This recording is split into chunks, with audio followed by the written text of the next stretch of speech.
Delays ready? Yep. Thank you. Thanks, Denise. Police from Serious and Organised Crime Branch are investigating 2 aggravated robberies that occurred overnight. The first robbery at Walkerville occurred shortly after midnight. 2 men armed with poles entered the gaming area of the Sussex Hotel, where they threatened staff and stole money. Then just before 3 a.m, 2 men armed with a knife and metal pole entered the gaming room of the Prince of Wales Hotel at Queenstown. One of the men jumped the counter and stole cash from the till before running out of the hotel. No person was injured in the event, however it's extremely distressful for gaming room staff. We don't have any confirmed links at the moment between the 2 robberies and the other robberies we're investigating, but obviously we're examining those links. We're working closely with the Australian Hotels Association and the Community Clubs Association to give them some crime prevention strategies and support their staff. I'd urge anyone with information to contact Crime Stoppers on 1800 333 000, and I'd also urge anyone that sees any suspicious behaviour around hotels, in hotels or in gaming rooms to contact the police on 131 444. How many aggravated holders have we had at gaming rooms so far this year, and how big are concerns? Yeah, there's approximately 36, and we are very concerned. You know, this causes a lot of concern in the community, and anything that concerns the community obviously concerns us. And we genuinely feel for the staff that are experiencing these robberies because they're very violent and threatening. It's been almost one every 2 or 3 days for probably the last 3 weeks. Is that even, is that concerning as well, the frequency of the attacks?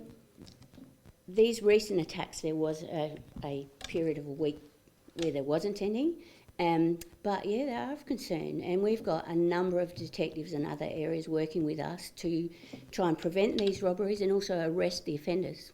There was reports that the knife was a samurai sword. Is that the case? It's described as similar to a samurai sword, but it's only a smaller one. Sorry, what was it? it's only a smaller one.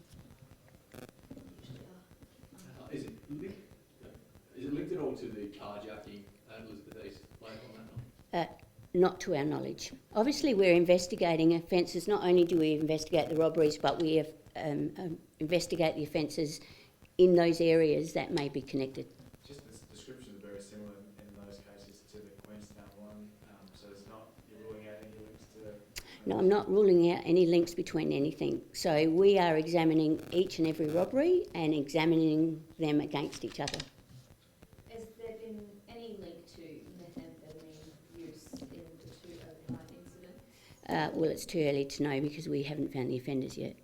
But what I will say is methamphetamine use is linked to offending, and obviously we have targeted activities against drug importation and drug dealers. How difficult is it to catch these people? Obviously, even though the pubs have cameras and whatnot, more often than not, they're fully covered. Makes IDing them difficult. Is that a struggle for police? It makes identification difficult. However, my branch works basically 24 hours trying to catch these people, and we've had a number of significant arrests and a number of people in custody with respect to aggravated robberies.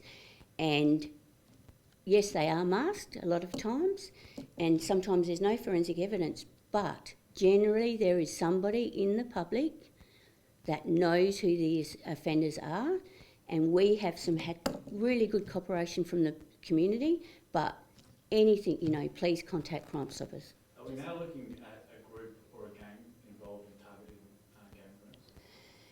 I wouldn't say there's a group or a gang. What I would say is there is a group of people, a number of people that are committing these robberies.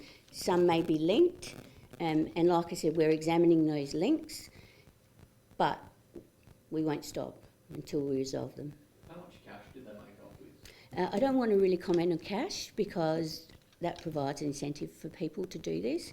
What I'm saying is that the gaming rooms, we're working with them to limit the amount of cash, and there's been some occasions where people haven't got any cash. So the risk of doing this, the penalty, can be life imprisonment, and sometimes there is very little or no reward, and that's what people need to think about. Just back on the drug use and methamphetamine in particular, this morning we have news that South Australia is apparently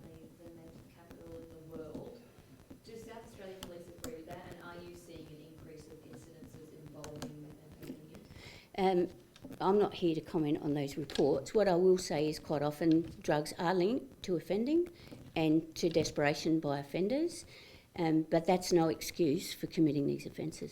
Is there any new message you're sending to hotels and pubs to make the message more safe? Yes. So generally, I'm speaking with the Australian Hotels Association on a daily basis. We're attending a conference next week, and also our state crime prevention area or state community engagement area is providing information to them. They mentioned some pubs have been utilising a DNA spray. Yes. How does that work, and does that help police? I won't comment on how it works because that's an operational perspective. In some circumstances, it can be valuable. Okay, last question, please. Anyone?